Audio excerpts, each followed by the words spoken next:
slouch down. No, I'm with you. I'm with you. I've got a hat for the fair. I'm heading to the fair after this, so I don't want to go. But I don't mind going, but man, it's long. Crazy. And tonight it's supposed to be code night. It's the code night.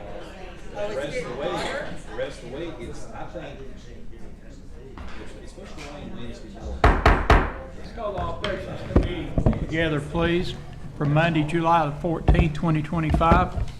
And we'll start with a prayer by Commissioner Palmer and then a pledge of allegiance by Commissioner Wandale. Please stand. Hello, Commissioners. Not only will I be praying tonight for guidance and wisdom for this meeting, but also for Teresa Portwood, who got a very serious health report. She's an Anderson County School Board member, and so we want to remember her in prayer and ask for God's healing on her as well. If you will, pray with me, please. Father, here we are again. We're needing you. We need you in every aspect of our life. And Father, we need you in this meeting. We need you to give us your wisdom. We need for you to guide our steps, give us discernment, help us make good and wise decisions on behalf of the citizens of Anderson County. Help us to be good representatives of our districts. Help us to listen and to be kind in our speech and just to be caring for all people. And Father, I also want to lift up Teresa Portwood to you and ask that you would heal her. We know you as a healer. We know that you are the author and the finisher of life. And so, Father, we ask that you would be with her. Give her peace. Give her your grace and mercy. Also, would you please give the doctors wisdom and guidance as they help her in this process of healing. Father, we look forward to what you will do in this meeting. We also look forward to what you will do in Ms. Portwood's life. And it is in Jesus Christ's name that I ask these things. Amen. Amen. Thank you. Salute, pledge. I pledge allegiance to the flag of the United States of America and to the republic for which it stands, one nation, under God, indivisible, with liberty and justice for all.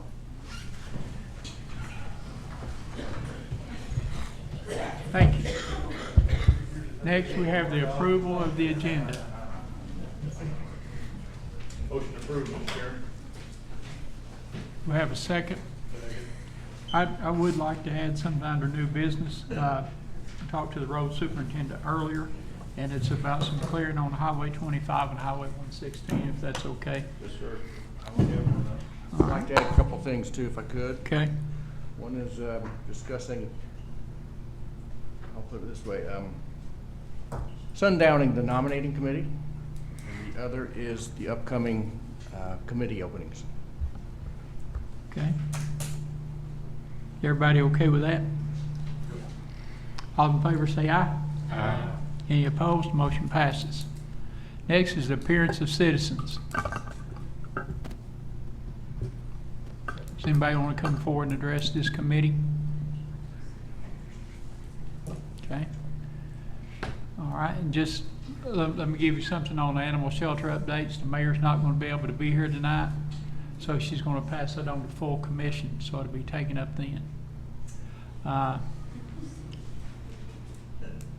Kiosk for county clerk, requested by Jeff Cole, county clerk.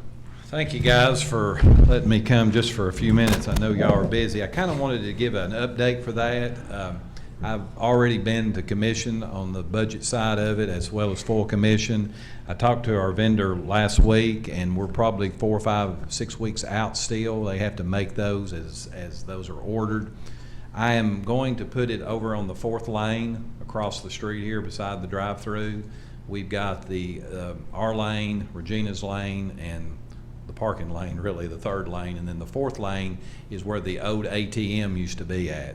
So all the electrical, data wire, and all that stuff was there, so we just had to dust that off and do a little bit of electricity on that. And that's where it's going to go. It'll be 24/7. I've already have one in our Oak Ridge office. We've had it now for about 5 or 6 years now, and we've Do anywhere between 70 and 100 a month off that thing, so it's really been a big hit down there. This kiosk here will have the software's not there yet. It should be here by next year, but it will give Regina Copeland, our trustee, the ability to share it with us. Be two different sets of computers inside of that, but you'll be able to pay property tax off that too. So we're excited about that if Regina decides to go that route. It's all card. It's cashless. There's no cash or check, so we like that part for the security. But I just wanted to give y'all a heads up that's where it's going to be going. I've been in close contact with Brian. He's helped me through the process with getting all of it wired and up to code and things like that. The concrete piers are there, so that'll protect it. When you drive up the car there, you don't have to get out of your car to do it. Takes less than 2 minutes and you're on the way, and it prints out your decals plus your registration. So we're excited about that. And just to give you a quick, and I think we've shared this through the years, all of our office holders do a good job with technology. And a couple of weeks ago when we were down for the 4th, we did 400 online renewals. So all of our platforms have all of our services on that. So we're excited about that. You can get your marriage license online, your application filled out, notaries, all the forms are there. So that's where we're moving to just make our platform better, more accessible. The drive-throughs are always been success. Just to give you a quick rundown about Real ID, which we do those in both our Norris and Andersonville and Oak Ridge office. We did over 3,000 since April, because Real ID was due May 13th. So we had those 6 weeks. We were just jam-packed full of getting those needs met. We're doing right now 60 to 80 passports a month. Passports have been crazy too. So we're excited about that. We're excited about our other online stuff, but I think this kiosk will really be big.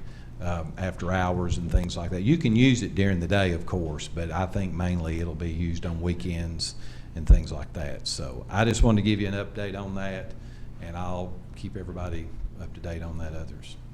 Anybody got any questions? What about passports? What's the time to get one back? Right now, it's pretty quick. I think It was it's 2 weeks from mine. yeah. The time I mailed it from his office, Yeah. they did in his office, I got it with mail time and everything, but 2.5 weeks, it was crazy. Yeah. Real ID's taken about 60 days, which we're a little disappointed in that. That comes through safety through Nashville. When the federal government beats you, you need to check at your efficiency, because that don't usually happen. Because during COVID, which they were shut down for a while, it got backed up to 16 weeks for a passport. But now it's like Michael says, or Commissioner Oster. It is really quick. And like I said, Real ID, I was in contact with them today. One of my contact persons down there, they're trying to get those Real IDs out quicker because of the flying issues and stuff, and they're better. But it's 45 to 60 days, and a passport's a little bit quicker right now. What's the cost on a passport now? It's right at it's $185. You can get all that information off our website, the forms and everything. It'll take you, and you can download the form, fill it out. So it's, like I said, the turnaround's pretty quick on it, and they're good for 10 years, it's too. Okay. Can you use that passport in place of the Real ID? to Yes, fly? yes, Okay. yeah. That was one of the reasons I did it, because I'm flying in August, and I was like, I don't think I'll get the Real ID in You time. you didn't trust it, did you? Mr. Anderson? Thank you, Mr. Chairman. Is there somewhere for the, on marriage licenses where people can look up an officiant? Because I get a lot of messages, I guess, from. Not really. Notaries can do those now, so that is broadened a lot of opportunities for that. But as far as I know, no, there's not. There's not, and we do too. We get a lot of those questions too. Anything else? Sure appreciate that. All right, guys, enjoy it. Thank you. Okay, thanks, Jeff. Or Mr. Cole. Next, we'll move to the law director's report.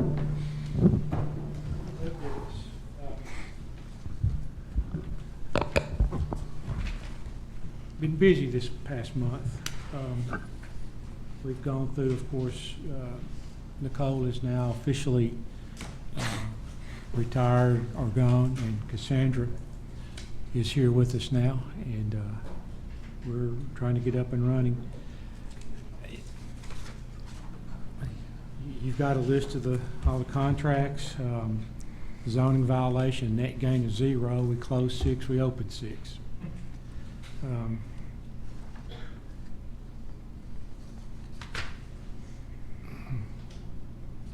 Bankruptcies. I'm going to skip over the other for just a second and let you look at the litigation update to see if anybody has any questions about any of the cases that are pending.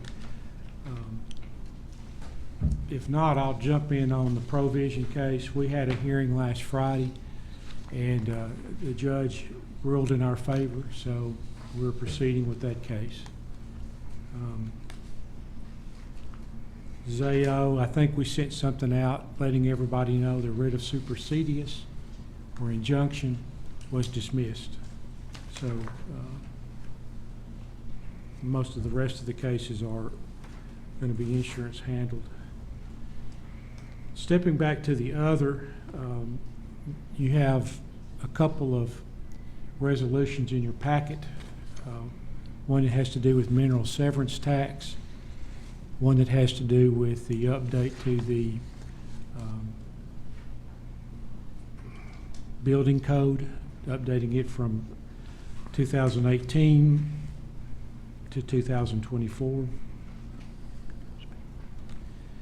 And then we have Shayla Wilson here from ASAP.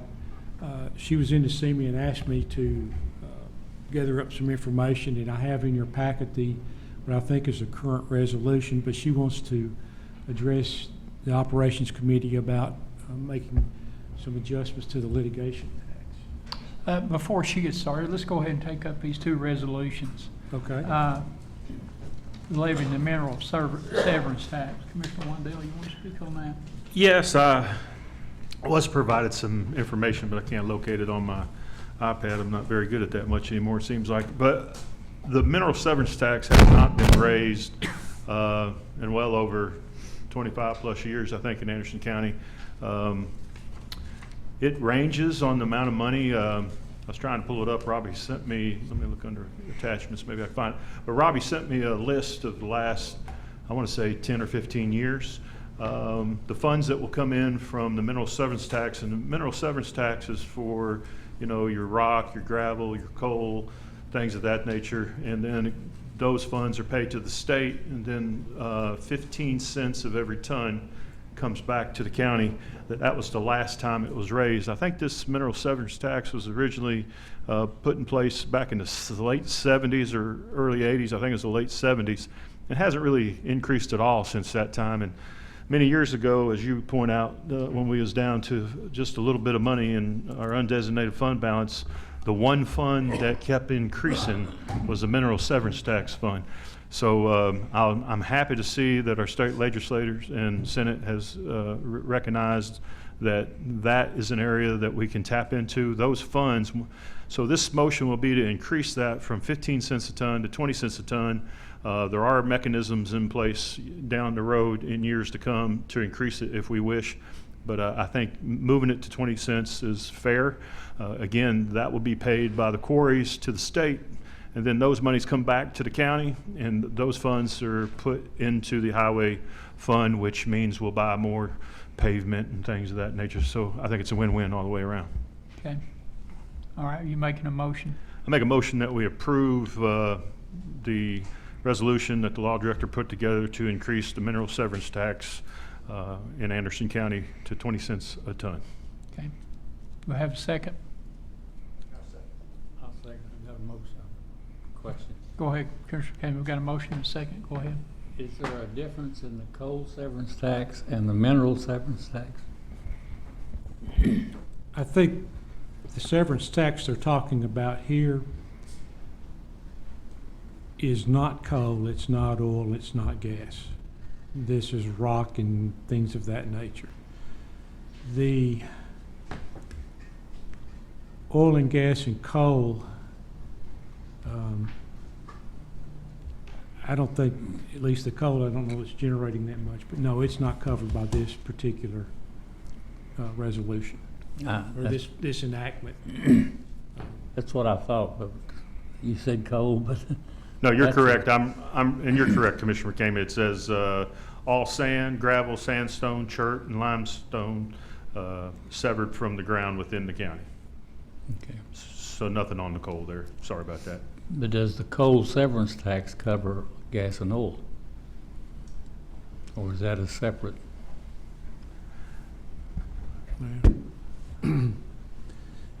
Successfully played stump the law director. I'll have to look at that to be sure. I think I think I'll just have to look at it, Commissioner. I'm not sure where it falls. There's the severance tax, and then the county, I think, can tax reserves. And it may be that's the way it works with at least the oil and gas, because they get some kind of report back from the refineries of how much has gone through. I'll have to look at it. Okay, I'm not sure we're receiving any monies from gas and oil. I know the coal severance tax, and it's designated, I think 50% goes to education, 50% to the road department. And the mineral severance goes to the county general fund. But I don't know if we do anything with gas and oil. And there should be something that we could do. I will look. I'm convinced or my recollection is there's something with the gas, but I will check on all those, oil, gas, and coal for you. Okay, thank you. Got Commissioner Anderson and Commissioner Capshaw. Thank you, Mr. Chairman. Are all of those severance taxes like that earmarked for, well, I know you mentioned one was general fund and then the roads. Is there any way to earmark anything for water quality, water access? I'm thinking about the issue on Fort Mountain. That will be part of my research. Okay. And that's a good reason why we start doing this in operations, so he's more prepared Yeah. when we go to full commission with these questions. Commissioner Capshaw? Oh, I was just looking on I was trying to maybe answer your question a little bit. I was looking on the state Department of Revenue's, their website on the tax rates. And so for coal, it's $1 per ton. Mineral, it's set up to 20 cents per ton, and that tax rate is set by the county. Crude oil, it was saying 3% of the sales price, and the same thing for natural gas. Does that kind of answer your question just a little bit, or you want more in depth? I'm not sure we have a resolution establishing anything that percentage. Gotcha. You know, I've always felt like the coal severance tax should be used for water, because most of the damage done to the wells is from strip mining. But the state set that up where that it's education and roads. And I've always felt that it should be water included, but I don't know how you get that changed. Commissioner Yeager? Does it matter where the mining is being done? So is Oak Ridge part of this? Does the mining in Oak Ridge go just to the county, or does anything go back to the city where it is originated?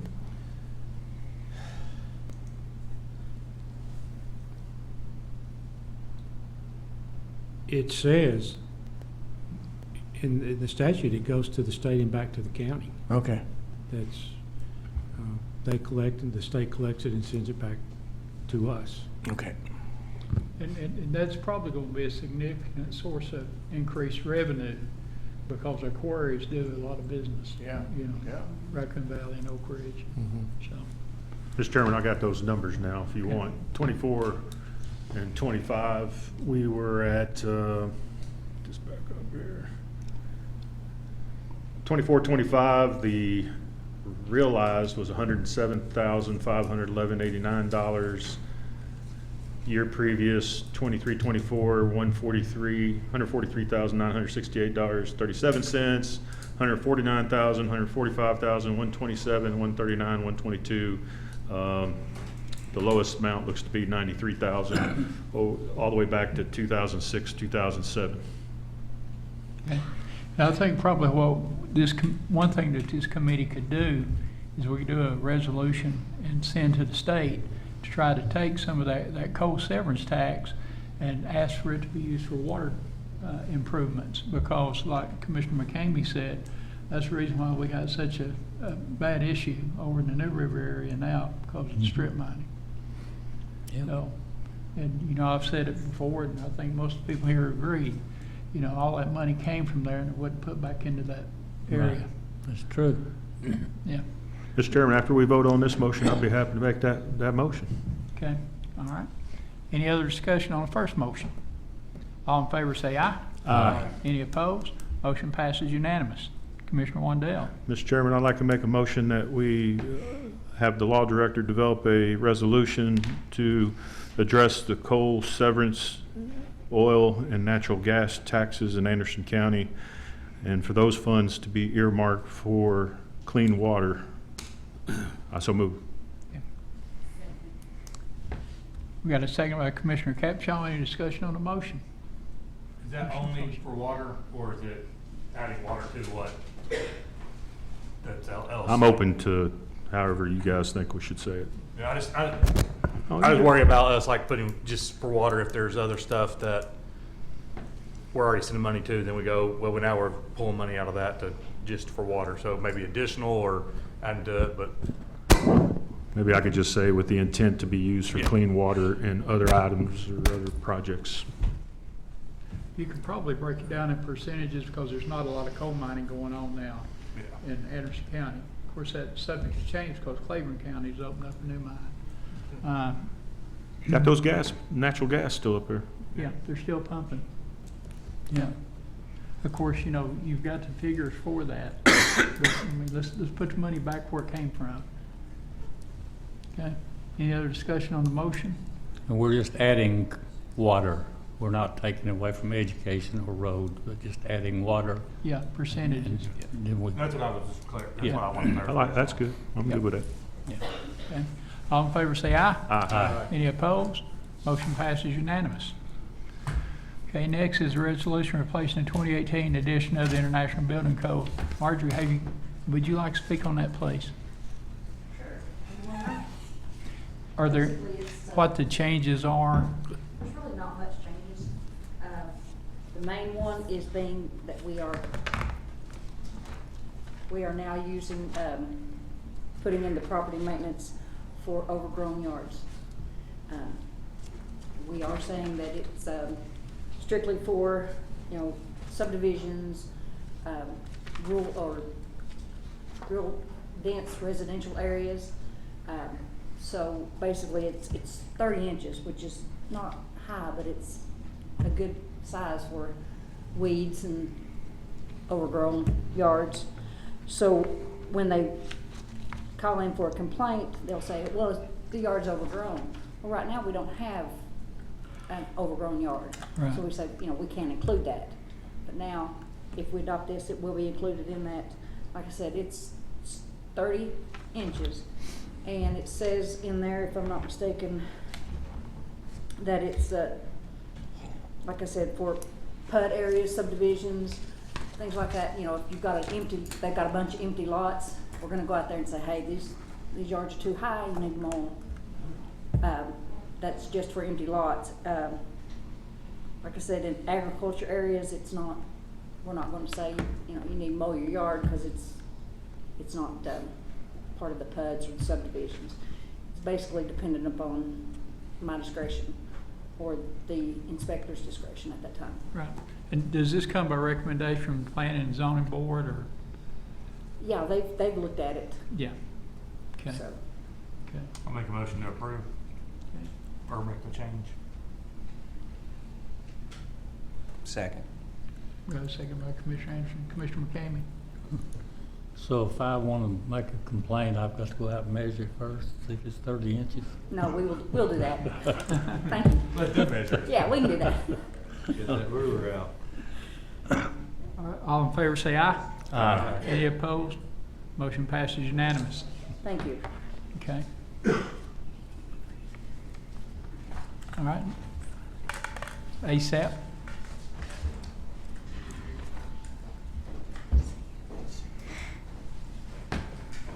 Good evening. Good evening. Wanted to just bring this back to you guys. This has already been passed. Currently, as the law director said, it's $10.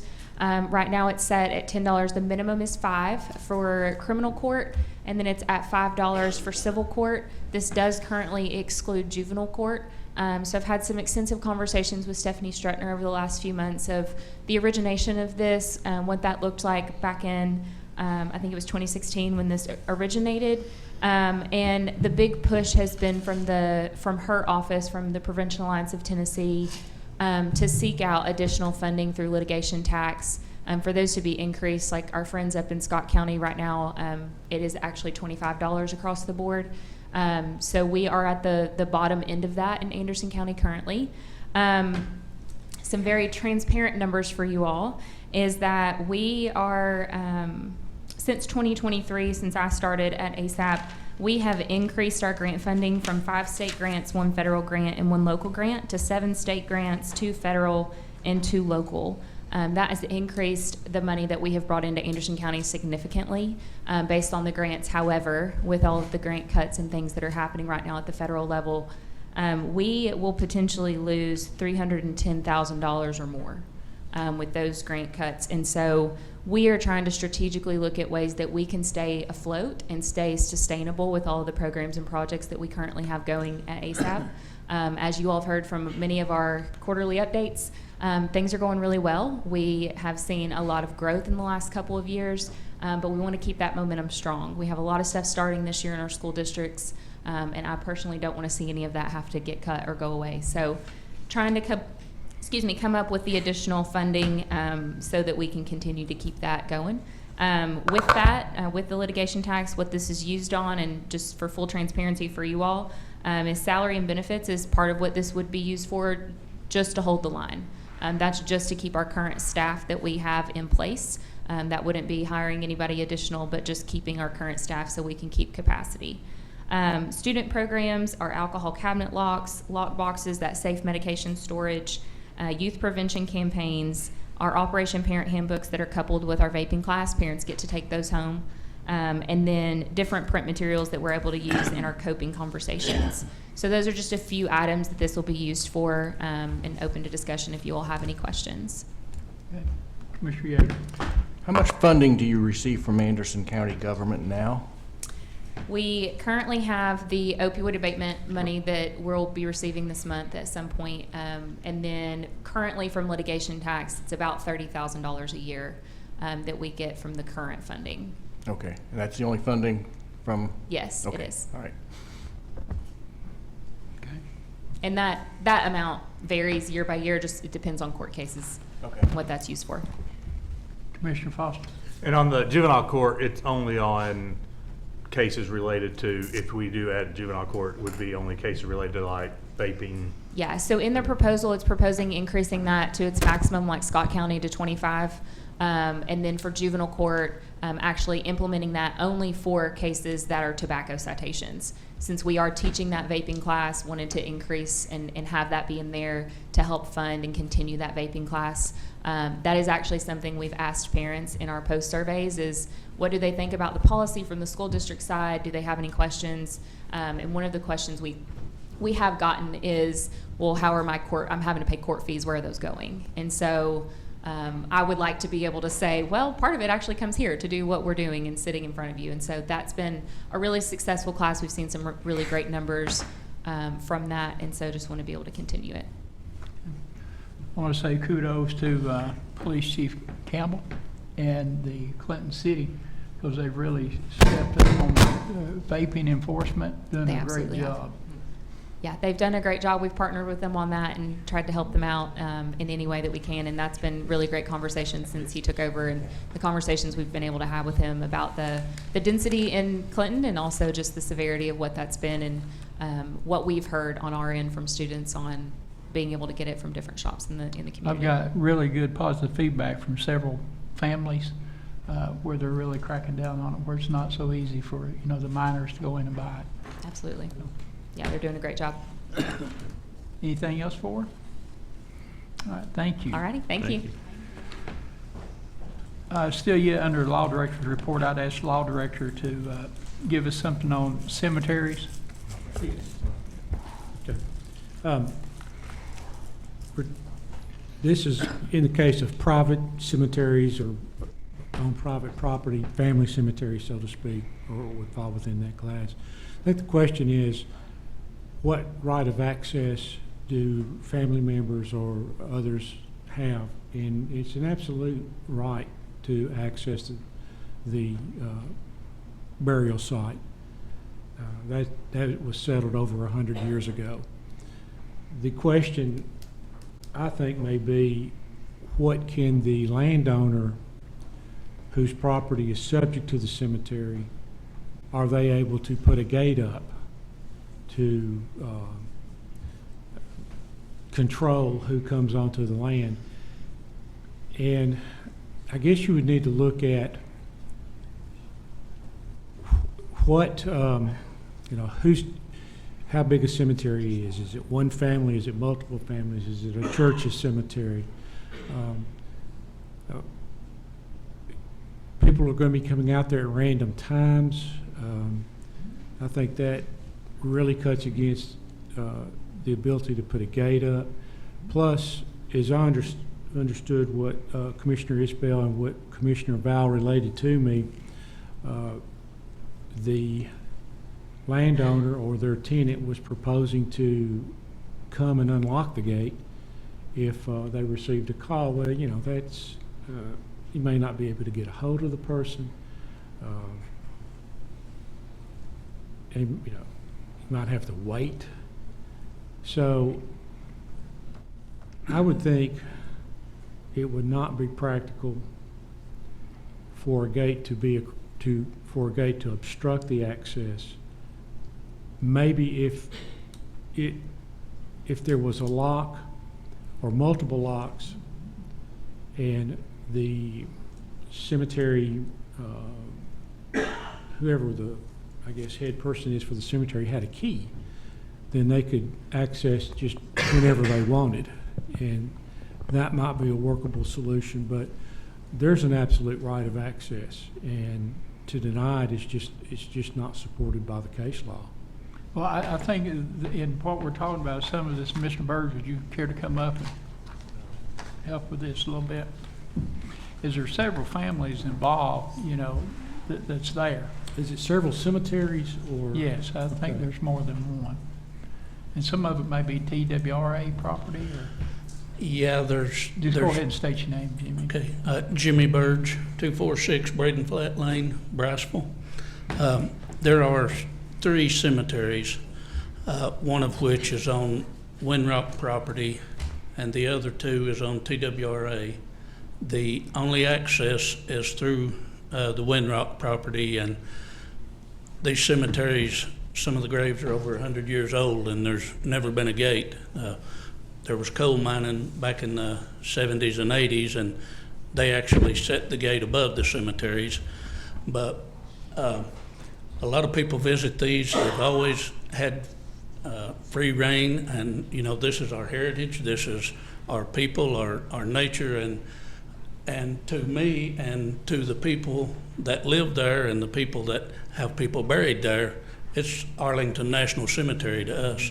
And to have someone to block these cemeteries, and it's not even somebody from our area, I guess that doesn't matter, but it's pretty demoralizing for me as a resident to see cemeteries blocked, and if they're allowed to do this, then there's no, they could potentially block them all, so we're setting a precedence here. But I don't, if it's legal for them to do, then it's legal for them to do. If it's not legal, then it's not legal. That's my stance, you know. But there are 3 cemeteries, and some of these graves are far back as into the 1800s.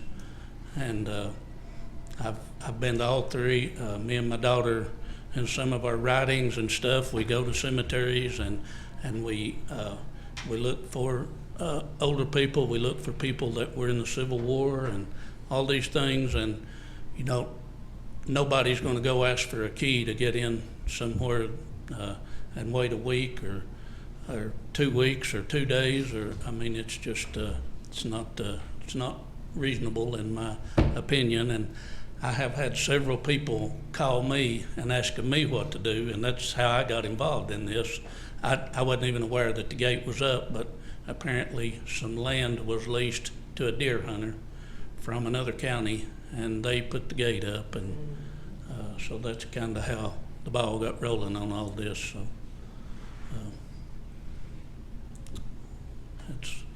I guess that's kind of where we are Okay. with that, and trying to figure out what can be done. Well, we sure appreciate your input Okay. for bringing this committee. And I would ask the law director if you can do, you know, a formal, you know, letter or something to addressing this. Maybe we can send it to the landowners or. May I ask Mr. Burge a question? Go right ahead. Are we dealing only with the Windrock property, or is that No, the only place? Yes, only with Windrock. TWRA allows accessibility to all the Okay. cemeteries. So there's no obstruction through the TWRA property. The Windrock, is there a place they could put a gate above the cemetery, or do you know? Is there what? A place where they could locate the gate above the cemetery, past the cemetery? No. See, Okay. the gate and the cemetery is right at the edge, right at the outer edge of their property. I mean, very close to the TWRA property. So if they go past the cemetery, they're on TWRA. The cemetery is right on the inner edge of the Windrock property. Okay, yeah. The one cemetery, the other 2, you go past there, are on TWRA. But the access to all 3 of them goes through that gate Yeah, that's the only access is through that gate. for all 3? Yeah, to everything. Okay. Okay. Any comments? I really appreciate this committee's indulgence in trying to, you know, this is really important to, you know, people that live there. Commissioner Capshaw. So some of my family members are Carter's Bluff Cemeteries in Auburn Springs, and I know we keep the gate down at the police station so that any family members can access. So I'm just throwing that out there, that maybe once we send that letter to whoever the landowner is, there could be maybe a key left that when you guys need access, you can just go down to the police station, get that key, and maybe that's a possibility. I'm just throwing that out there, but that's what we Yeah, do. well, it's not that simple. Everything's not that close. We're in a remote part of the county, and you know, it's more than just the gate. It's the thought of the gate being put there to begin with to block people from getting to their people. And so whatever the commission and I guess the law director, whatever they deem is legal, I guess, is what we go with. Okay. Thank you. All right. Commissioner Barron. What about right-of-way rights? Would anything be listed with the property as far as right-of-way towards cemeteries or anything like that? Or they just didn't put that in there whenever they sold the land and everything? I know that, you know, I had land that had to travel through somebody's property and had right-of-way through there. Maybe we need to pass something to have right-of-way rights to cemeteries. I don't know if we have any of that in our planning. Commissioner Foster, you remember seeing anything about that? About right-of-ways? Well, We've never took it up in the 6 years I served there. That's not something since I've been on, we've talked about. That's a good question. Okay. All right. You don't need any direction from this committee? I think I know what the committee wants me to do, and we will write to Winrock. We will point out to them the right of access, and Commissioner Varan, it's by necessity, so it doesn't necessarily have to be in the deed. It's there.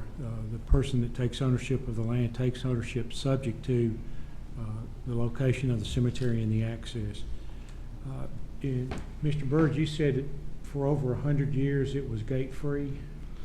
Yeah, I know some of the cemeteries. I don't know if the one on Winrock is actually over 100 years old, but it's a very old cemetery, and it's a pretty big cemetery.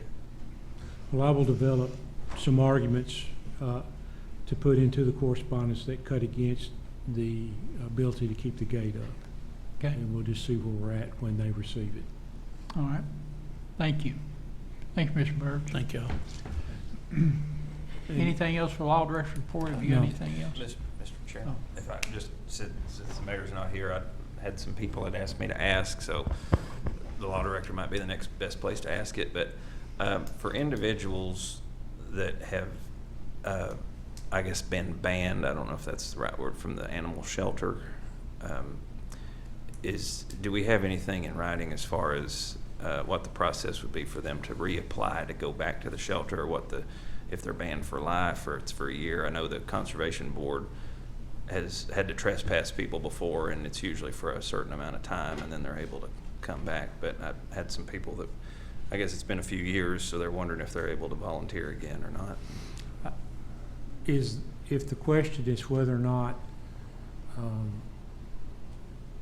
they can volunteer again and therefore get access to the animal shelter, I think that's a decision that would be made once the application was presented. I'm not aware of any lifetime ban, so to speak, from the animal shelter, and I'm not aware of any minimum or maximum time limit that's been put on anybody that was volunteering and that is no longer volunteering for whatever reason. And I'm saying when it's come from the director on the director's position to dismiss or not use the volunteer. So I think, to sum it up again, just if the person was volunteering, go ahead and apply again. And if Commissioner, I'll be happy to look into if there's anything we have with regard to bans and lengths. I'm not aware of it, but I'll be happy to delve into that. Okay, well, I think that pretty much answers it. I think if they just, best bet's reapply with the director and kind of go from there. Yes, Commissioner, I think so. Okay, thank you. Anything else for the law director? All right, we'll move on. Discuss unwanted spooked robocalls. I've got several calls from, and even everybody knows Jasper Young. Everybody knows Commissioner Jerry White and myself, and anybody that's in business understands that their phone probably rings every minute, every 2 minutes with an unwanted call. And you can do everything you can to stop it. You can talk to them for 3 minutes before you can ever talk to a human to put them on the do not call list. But that don't seem to work. And so I found some stuff, and I think most of y'all have got it, stop unwanted robocalls and texts. And this comes from the FCC. And there's a lot of different guidelines there, and I sent this on to Jasper for him to try it, and I've tried it, at my shop. And I really can't tell any difference. So, and I bet there's not anybody in this room that does not get unwanted calls. And it comes at all, these people show no mercy. They just keep it up. And then it's the same one, whether it's Medicare, Medicaid, some type of insurance, car warranty, I mean, you name it. It's just one right after another. And to a business owner, you've got to answer that phone because you never know. And, you know, it's a lot of aggravation. So, you know, even Jasper comes and said, look, I know y'all are just county commission, but I don't know where to go to. And I said, you've come to the right place because we'll send it on up the ladder. So what do we do from here? Do we send a letter to the state representatives? Do we do a resolution to our state representatives to try to enforce what the FCC already has? Does Ryan Young and the IT department have anything that they use to kind of block? We took that up. It's probably been 6 months ago when it came and we did a PowerPoint. But I've tried to use it and several other people use it and it's not effective. People they just keep calling. The best that I've done so far with everything I've downloaded is it'll say potential spam. And that's not 100% because that comes out about 80%, then 20% you're missing a customer. 'Cause I've had that happen as well. But I guess all I'm asking is the law is out there to stop this stuff. So let's send it up the chain and let the state go to the federal and say, look. And then on the IT committee that I serve on through NACO, I'm going to bring that up as a topic. I know they're meeting, you know, for their grand meeting this month, but it'll be next month. I'm going to put it on there. And let's, you know, this is a grassroots effort. Let's start right here. So I'm open to suggestions.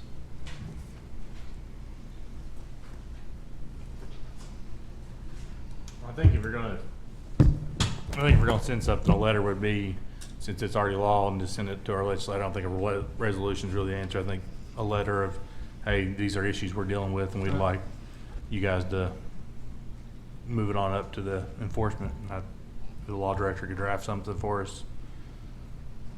That'd be my suggestion. You make that a motion? Sure.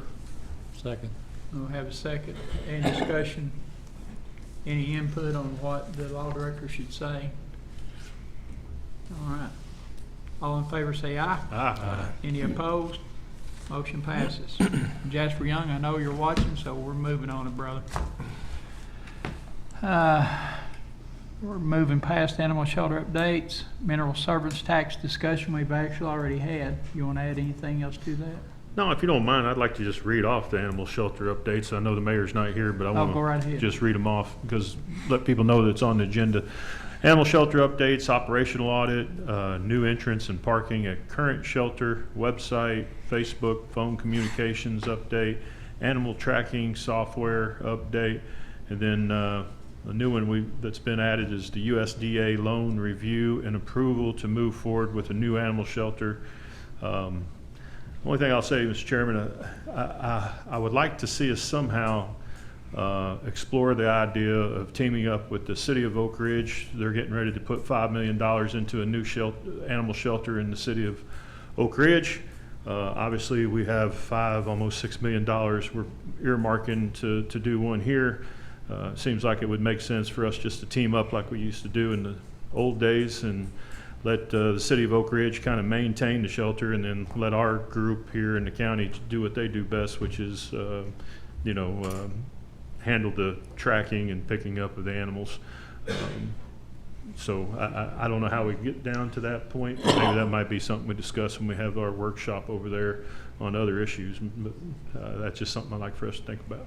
So you're talking about when we had the general sessions too, workshop, to actually discuss that? Yeah, general sessions will be the primary, but Yeah. at the end, when we open up for discussion, it might be good That's to great, do. because you have people- I've mentioned it to Mayor Gooch. I think he's open to it. Obviously, he didn't commit to it, but I think he's open to the idea, Okay. All right.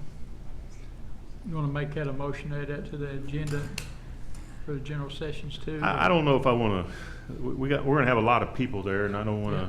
cloud the issue for Commissioner McCabe. He's already waited 4 months, but, Right.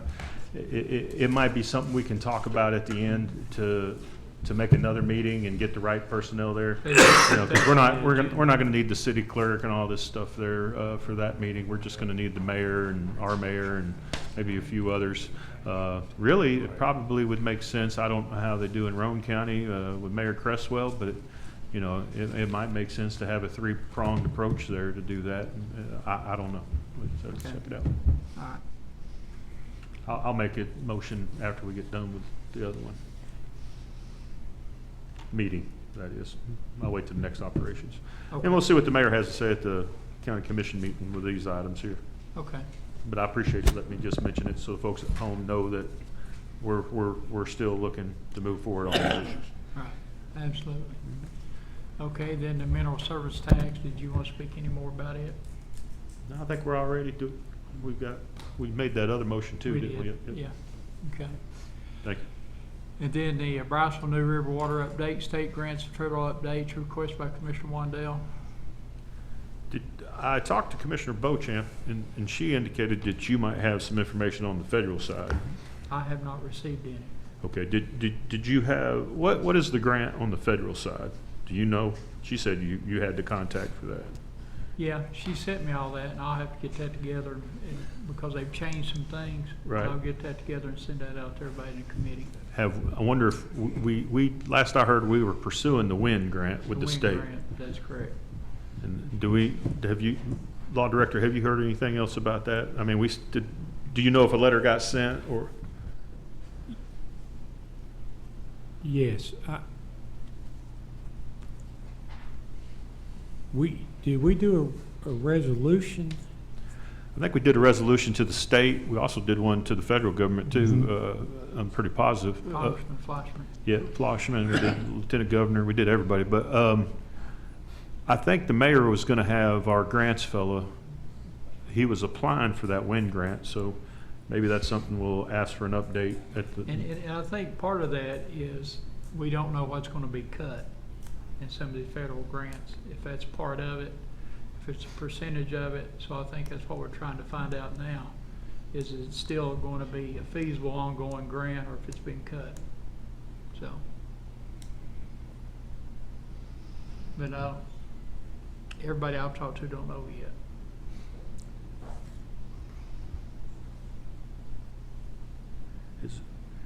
It just seems like we can't make any progress.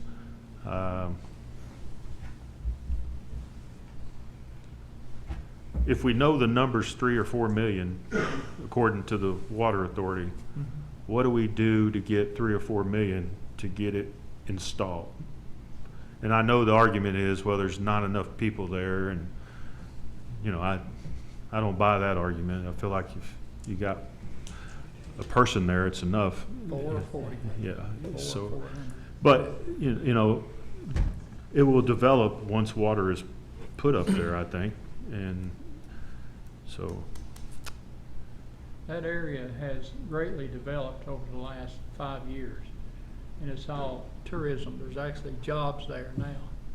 And so you can only imagine when you have water, and you know, I've dealt with a lot of missionaries here lately, and that's where they're going. They're going into foreign countries and going to Guatemala and things, and, you know, and for water. And we can't get water in New River? I know. I don't know what we do here, but it's just not going anywhere. You know, we keep talking about it, and it's not your fault, not my fault, but we just keep talking about it. And we have Otis and Burge show up, and we just keep talking about it, and we don't seem to get anywhere. But I think we owe it to them if we're not going to make an investment in the water service out there, we owe it to them to provide them water. And if that's an allotment, they pay their taxes, they should get water. They should have clean water. And with all these natural gas and oil guys that have, you know, apparently polluted the water that they had of their old wells, original wells, we owe it to them, and the state, quite honestly, owes it to them to make sure they got fresh water.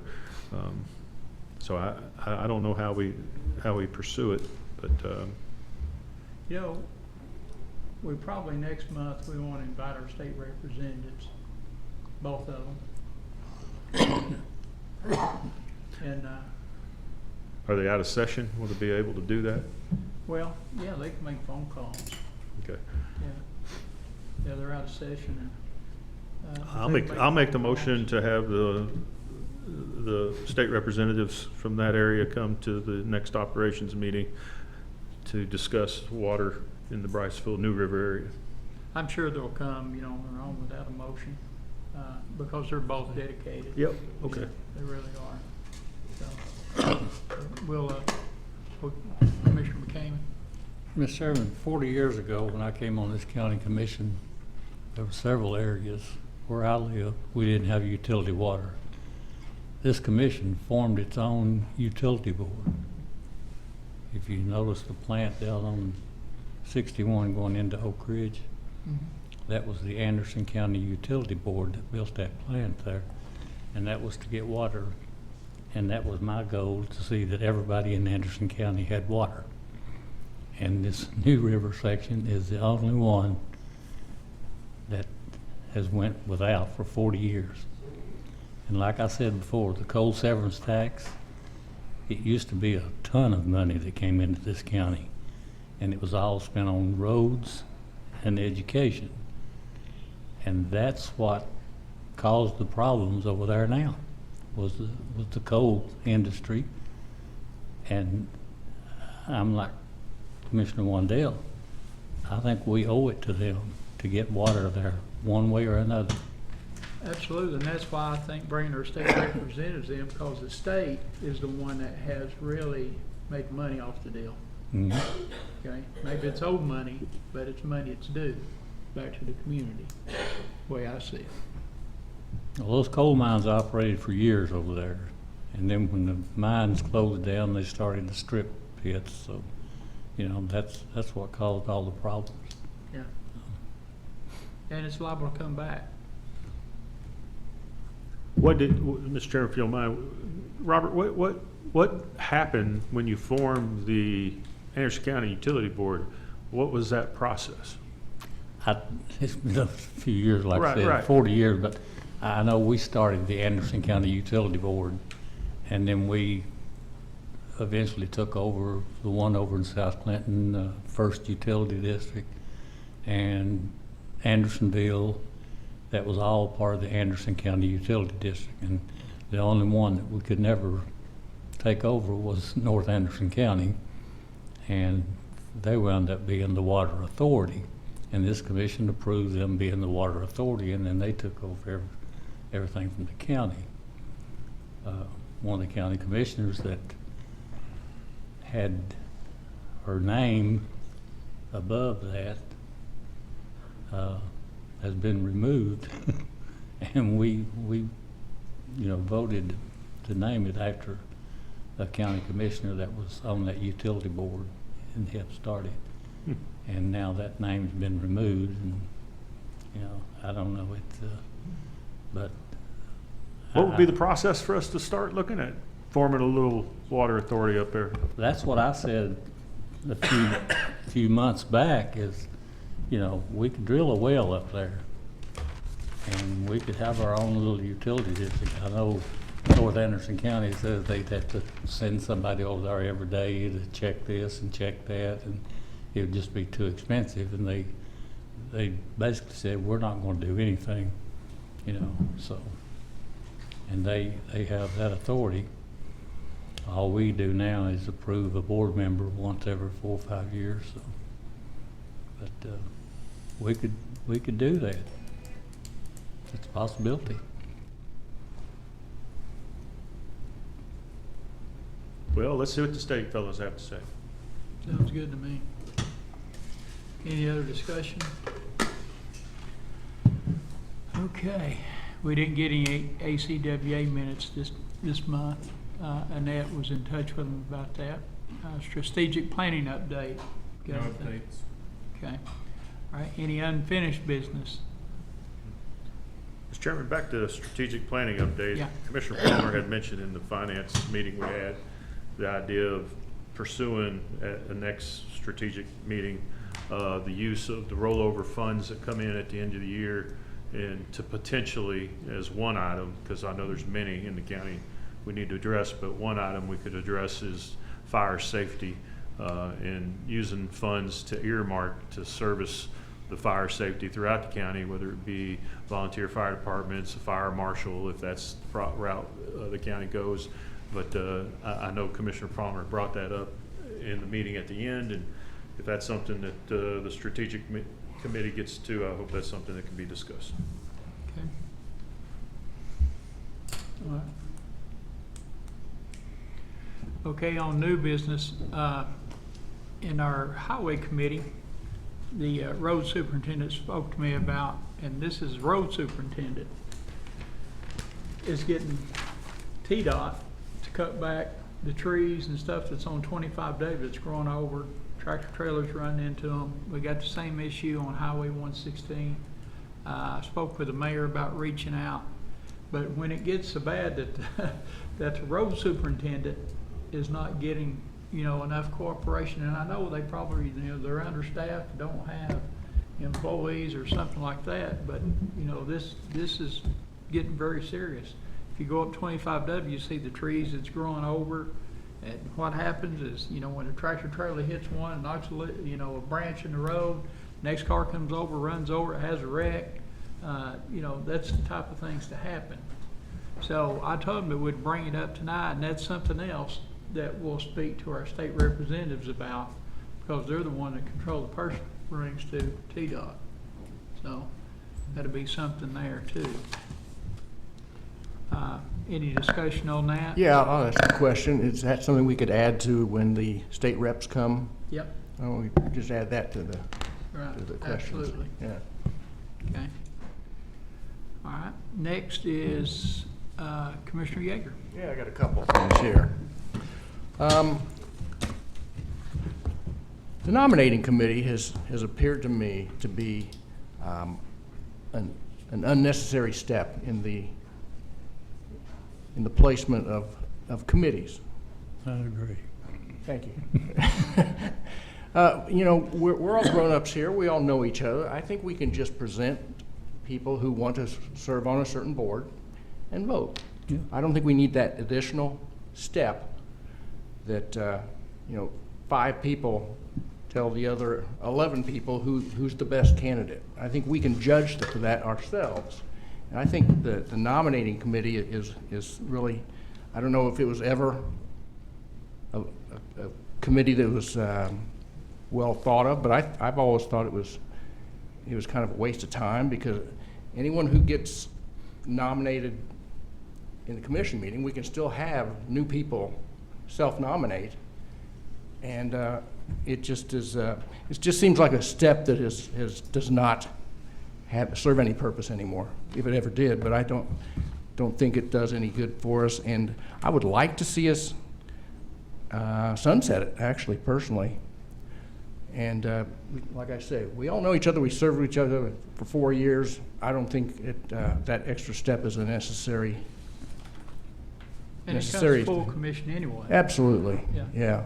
So that's, you know, I'm not asking for any action tonight, even though it'd be great if we did. But I think that would go through rules maybe. But that committee is one that I would like to see not remain with us. I know in years past, when county commission and things was a little bit more contentious than what it is nowadays, that it's completely changed. I mean, it could come from a nominating committee, and when it comes to full commission, those people don't make it. And then they'd do nominations from the floor. Mm-hmm. You just never knew what to expect. So when I in 2015, when I tried to get an appointment for the Robin Belaski opening, there were 3 of us, and it did not go through anything. It just came to full commission. Full commission and got voted on, and you sent your resume to full commission. Absolutely. Yeah, and so it would be in our packet with that. Number 3 dropped out. Yeah, exactly. Yeah. Usually we don't have 10 people. Oak Ridge right now, they have 14 applicants for one Park and Recs position, and they're going through the process, and they'll whittle it down. But we've never had something like that. So I just think that we can take that up in full commission instead of running things through nominating. I just never think that's a viable and sensible way of electing people to committees.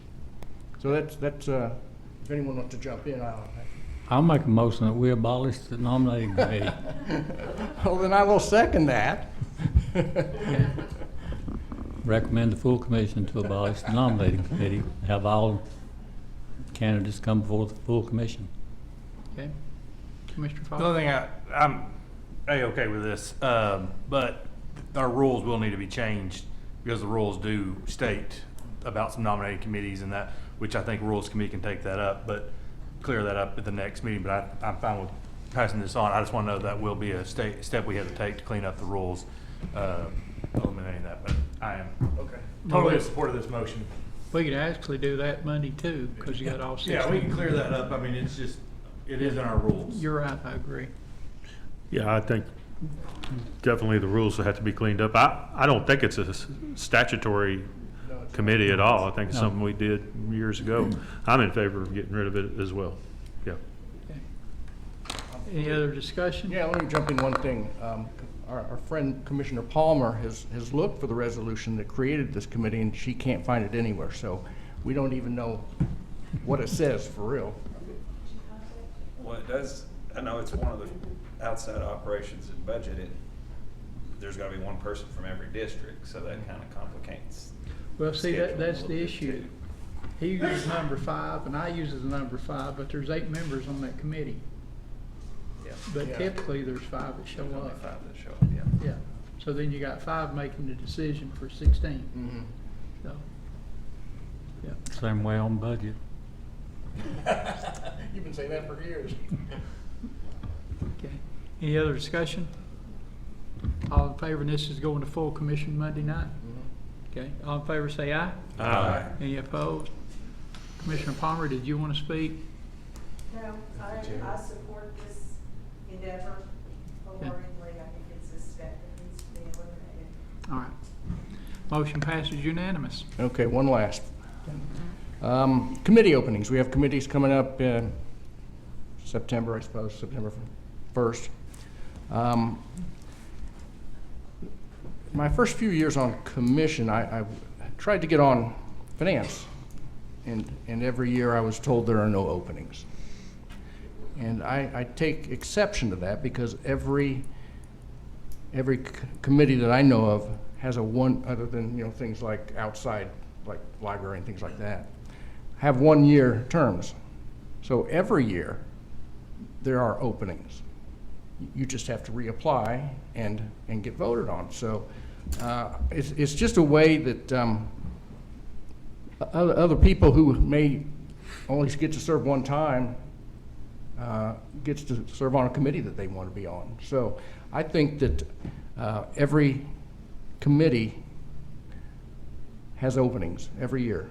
And so we just would run through, you know, I'm sure a lot of times that with 3 openings, there's going to be 3 applications, but I think everyone should have an opportunity to apply for whatever committee they want every year, because they are 1-year terms. They are not, you don't carry over unless you don't have an opposition.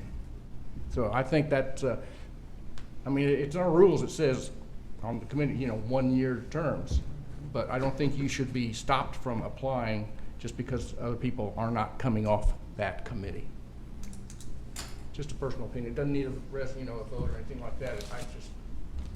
That's the way I interpret our committees. We just can't send it to nominations anymore. No. So everyone has to go through committee, or go through full commission? If there are more applicants than there are positions. Well, then, I mean, it seems to me like what you're saying though is we're gonna have people applying for every single standing committee. Oh, I don't want to sit on every committee. Not just you. Yeah. Anybody that wants to change. Absolutely. That we're gonna go They're 1-year terms. And then all of them are gonna go through full commission to get their position. Right. I think that's the only fair way. I think that's the only fair way to do it. That's 16 people the night of the county commission meeting. Are- If you're assuming that every committee is going to have more applicants than openings, yeah, Well, I mean, it's a possibility. it is a possibility. That's all I'm saying. I don't think there's anything wrong with that. It happens once a year. If I want to serve on, if someone wants to take my place on adult entertainment thing or whatever that committee's on, they're free to challenge me. I don't care about that. But I think if someone wants to, then they should have the opportunity to. And you're not gonna have all 16 because some committees only have 5 and not, like, we're just not all gonna apply for the 5 positions. I mean, you could, but not, you know, in operations, whatever, one, you get budget done, the rest have to be on operations, so it's done. Like, those have to be separate. Outside of that, the other committees, you know where I stand on that. So I've been wanting to narrow down more committees because I think we send stuff to committee that comes right back to full commission and the committee never took action on it.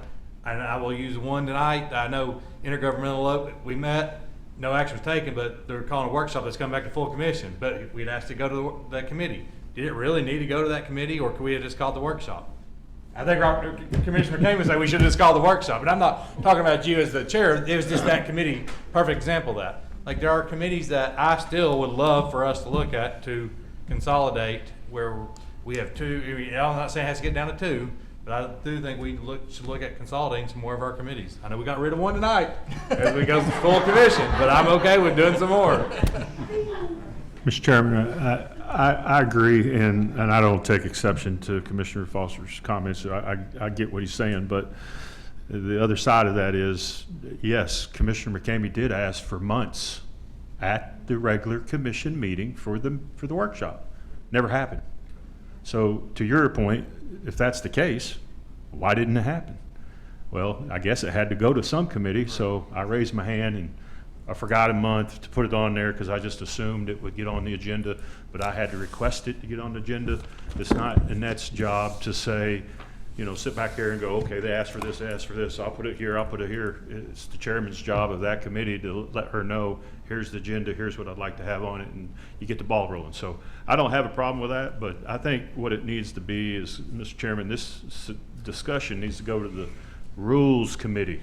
The Rules Committee needs to look at it, and then they need to make a decision on how these positions will be filled. The way it's been filled for the last 19 years that I've been on commission is you get with your commissioner in your district and you say, what do you want? What do I want? Okay, I'll take this, you take that. Usually the person that's been in the seat longest, the other one respects and says, yes, you can have it. They talk about it and then they decide, and then they notify Annette, this is the committees we've agreed to. That's usually the way it works.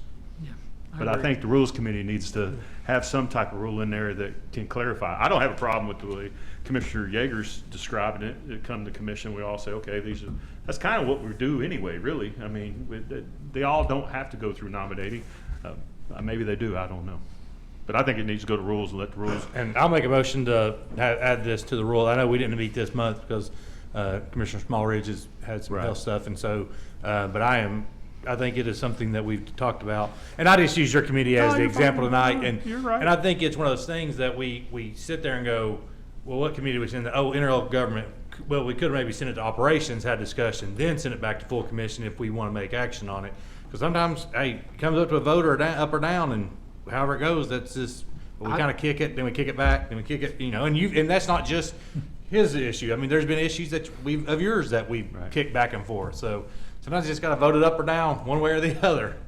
Well, my point is, I think rules are to be brought into the operations committee, because if you've got 5 people that show up and you have a 3-2 vote on something, then you've got 3 people deciding for 16. So then it has to go to full commission anyway. Well, I'll make a motion tonight that all committees, that we eliminate all committees, and I will have to go back to the law director to look at what we can eliminate, and we have budget and operations. I will make that motion tonight, and we can send it on to full commission. I'm with you. You know, I'm with you there, Commissioner. I am 100% on board with this. Well, I was opposed to that. You were. But, you know, after going to some of the, you know, some of these other, like, I'm not on rules, but when I go and you see 5 and if it's a 3-2, yeah, you know, and I think, well, I would have voted with the 2, and so it don't get out of committee. So if it don't get out of committee, we don't take it up. and each of those committees have 8, so it's half and half, and it comes back to full commission. I will make that motion. That is a motion I'll make. If somebody will second me tonight, we will send this on to full commission. Who's with me? That's you. That's a little aggressive for me. Okay, I'm just saying, I think we need to know which ones are statutory and which ones and aren't. I will go back and I'll make that motion for the law director to look at that to see, because it's just like audit. I know you have to have audit committee, But audit committee could also be the members of the budget committee, so that group can meet right before that. So we can look at those that are statutory, that we can go, hey, how do we streamline that to go, we want to serve the constituents the best possible. And I ran on this. When I ran 3 years ago, that I wanted things more streamlined and more transparency and how we can get things done for the people. And I've been working on that, and I've been shot down a bunch of times, but I feel like we got some momentum going, so I'm all for it. So I will make that motion for the law director to look at those, and I'll pass that on to full commission. Here, Phil, I'm gonna say Okay, you're up. Is your second? Yeah, I'm second. Okay. I just had a quick question. So, you know, when we decide we want to maybe ask to jump onto other committees, what is the deadline for saying or putting your name forward, like, hey, I want to be on this committee? Do we have a set deadline? I know y'all make a decision by September 1st. I don't know when, Annette, when does it open? By the county commission meeting in August, because it Okay. starts September 1st. Okay. So Okay. if it was appointed, person on it still fills the position until the end of September, and then August, September Okay. 1st, the new person has it. Okay. Okay. Got it? And I've always been told that the nominating committee was a standing committee. I've always been told that. Well, we're By- about to eliminate it from standing. It's standing committee that the commission's put together, or that the state says we have to have? It's not a state thing, because Yeah. Roane County does not have a nominating committee. Yeah, so, It's on I mean, it here. might be a standing committee that we put together at some point. Which is there? On the site, it says established by resolution. Yeah. We can't find. But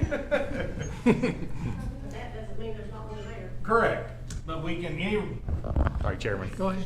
Sorry, Chairman, you got the Oh, gavel it's right me, now. it's me, isn't it? Yeah. I mean, if we made it by resolution, we can get rid of it by resolution. I mean, that's what my understanding of, if it's how we pass it, it's how we get rid of it. Is that correct, Law Director? Yeah. All right. Any further? Yes, sir. In Campbell County, their entire commission is the budget committee. That's correct. Yeah, that's what I thought. I think that's something we need to look at. Because just like he said about one of the other committees on the budget, 3 people Yeah. can keep something from coming to this commission. When there's 13 other people here that could vote on it and get 9 out of the 13, and it would pass. Takes 4.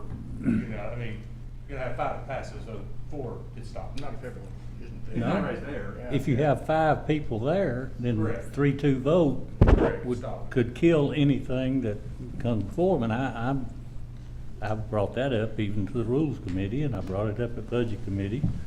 But it used to, rules used to read, if it goes to the Budget Committee, whether y'all pass it or not, you could bring it up at the full commission if it had been to the Budget Committee. And they took that part out and said if Budget Committee doesn't recommend it, it can't go through. So That's how we got the Coal Miners Museum. Thank you, Robert. Yeah. All right, any further, you can have this back now. No, you finished it. Okay, I'll finish it. Any further questions or comments? All right, the motion again is, To have the law director look at what's statutory and non, that we can look at consolidating of all our committees okay. and then that's full commission. All right, now we're ready for a vote. All those in favor say aye. Aye. Opposed? Motion passes. Thank you, Vice Chairman. That's that gavel. Look at you. So grown up. Anything else to come before this committee? Go ahead. I was just gonna, on the ASAP thing, is that something we were supposed to take action on tonight or look at, or is that something you're bringing to full commission? I can draft a resolution, but it's something they have to present, and I would think it would have to come from here to be recommended to full commission, but, I mean, how much? Okay. I think we need to see a resolution, though. Rex has said he's okay with it too.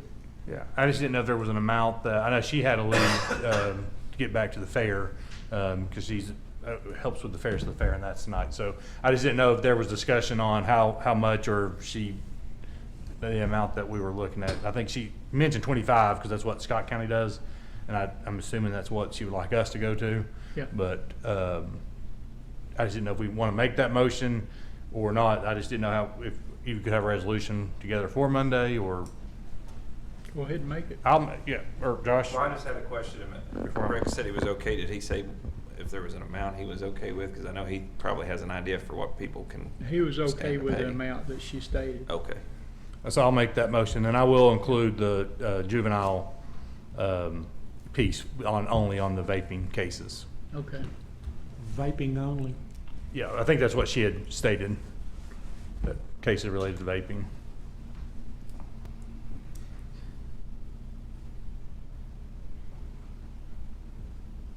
Okay, so you got a motion. Where did we get the second? We haven't yet. I'll second. Seconded by Commissioner Anderson. Any other discussion? And this is Commissioner Palmer.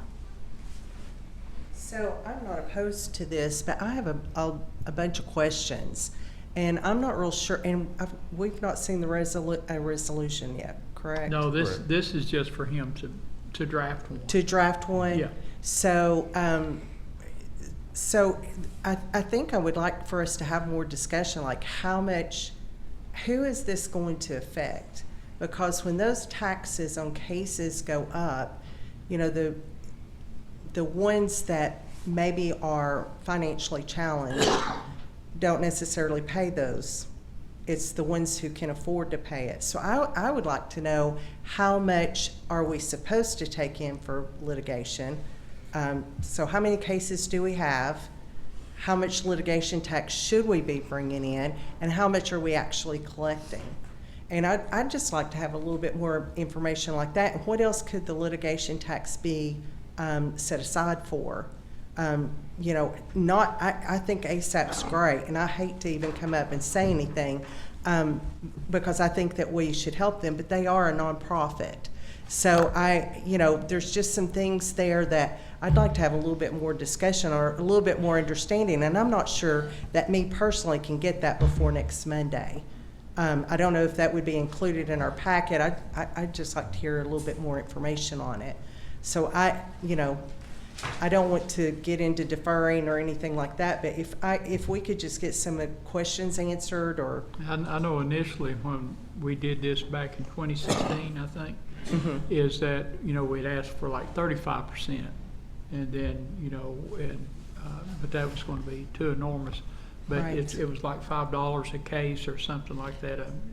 Right. Yeah, and I will say, it's not a percentage of any that's coming in. It is, like right now, it's $10. It would go to $25. That's just that amount. So no other It's a flat fee. legal tax that's already on there. It goes to whatever there's certain ones that go to different places. Some go to the court, so it's no additional money. It's not taking from anywhere. It's Okay. just so clear. I know a little bit about this because I was around when the first one. Sure. For that, I was with the city at that point, but I know we worked on it. But it's additional money. Right. So it's not like, hey, we're taking from this place so we can move it here. Anything that gets added to the litigation fee goes to where it says based on that $5. You know, some goes to the court data system, some court, Right. you know, and it breaks down. I know Rex, I think he gave us a breakdown. The Rex that gave us a breakdown last time of where like that is, and there are certain on the legal way it pays, you pay as you go too. Like these have to be paid first. These have to be paid, you know. I would like but to yeah, we see can- that. I mean, ASAP is our only prevention in Anderson County, and I 100% support them. And I know that they are getting opioid money now, and I would just like to have more information on it, just so that we can make good decisions. That's all. Well, perhaps Monday night, Shayla and Rex both can give us more information on it. That would be good, and I certainly can contact them and ask them, you know, those questions as well. But I just, like I said, I'd like to have a little bit more time. I don't know if we can get that information. I don't think I'm the only one. I don't know, Commissioner Capshaw, you know, maybe she isn't aware of this either. We weren't here back then. So that's all I'm saying. It's just a week I'm not sure if we could get enough information to make a good vote on Monday night. Okay. All right, thank you. All right. We still got a motion on the table. Any other discussion about the motion? You still good with it? Yeah, I'm still good with doing the resolution, getting it at least out in front of us, and if we don't take action that on Monday or defer, but at least that way we can get the information, we know what they're asking for, and look at that, so I still like to move it on to full commission. Mr. Capshaw, did you want to speak? Okay, all right. Everybody understand it's just a resolution? All right. All in favor say aye. Aye. Any opposed? Motion passes. Okay, now anything else? Mr. Chairman, I've talked to a company that does solar lights for, and they put these, they'll sell them in one piece, I guess, but I guess my thought is if we can get them out there on 116, Carroll Hollow and all that, I think you can even put a message on there, no trucks allowed or something, and it will flash. Again, it's solar, but I'd like to see us do something like that to kind of address the trucks on them roads. We actually took that up in road committee. Okay. That's where we're at. Commissioner Foster made a motion to, it really didn't pass about the flashing sign because there was, discussion about that. But I still like the idea about the flashing sign because it draws attention. And I think you were saying it was around $4,000. That's for one sign, yes. Yeah, for one sign, and it's solar. Yep. But, yeah, the road committee did take some action, and Commissioner Foster, you want to explain it? I think it was your motion. Yeah, so we've asked the road superintendent to look at signage that we can make in-house first, just because of costs associated. So he's going to look at different signs that are available, but especially one we talked about is kind of at the end of Carroll Hollow saying, no, like left turns, you will get stuck, or trailers have to go right turns. So he's going to look at some different language and bring it back to us. So we're going to have another meeting when he kind of gives some options to look at what we can do, and then kind of go there. Just because we can do those in house at a little bit more feasible rate, but that obviously the Carroll Hollow one is the big. Not that 116 is not, but Carroll Hollow, it's them turning left is. Yeah. If they go right, it's okay. We don't want them on Carroll Hollow, but also enforcement. We had talked about the enforcement side of it too, because he And can't it was do only anything for with that. commercial vehicles about Yeah. turning right. Another thing, I'm good with that. I think any kind of signage would be a benefit, but these signs also track the type of traffic that comes through and gives a report. You can control them with your cell phones without Wi-Fi. It's just to the sign, to your cell phone. So you can change the messages. You can make a message that says fine $180 and it'll flash. I mean, so a lot of opportunities. I'm sure there's many companies out there, but I'd like to see us do something. There we go. All right, come on now. I'll make that motion that we bring that up to full commission. If you would put some more stuff together for that signage, because it's real important to the people who travel Highway 25 and 116. I wasn't aware about the tracking, and I think. Oh, yeah. And then Chairman White was talking about actually putting a sign at Pop Hollow. It will even tell you the time frame from 7A to 7P or whatever, when they speed, when they show up, everything. That'd be great for 116, absolutely. So I'll make that motion. Second. You got a second? Okay, there's a second. Any questions, comments? What's the motion? I'm sorry, I know to look at this. Can you give me a clear motion? Yeah, to explore the Okay. possibility of putting these signs would, this is the information that we didn't have when we took Yeah, that up. right. And I think now I think that committee would really, knowing what these signs can do, would be more interested in that. Yeah. Because that's going to give us information, especially for the sheriff's department, because it would tell them when to enforce, because they can't just sit on those roads. Yeah. Yes. But with this new data, I think they could, do better enforcement. All right, any additional questions, comments? Who was the second? Commissioner McCamey, I believe. Yeah. Yeah. All right. Let's prepare to vote. All those in favor, say aye. Aye. And the motion passes. I should have. We're Adjourned. Anything else come before this committee? Fair. Thank y'all, this was a great Best days meeting, of summer. real informative. Yep, Go to the fair. see you.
are not coming off that committee.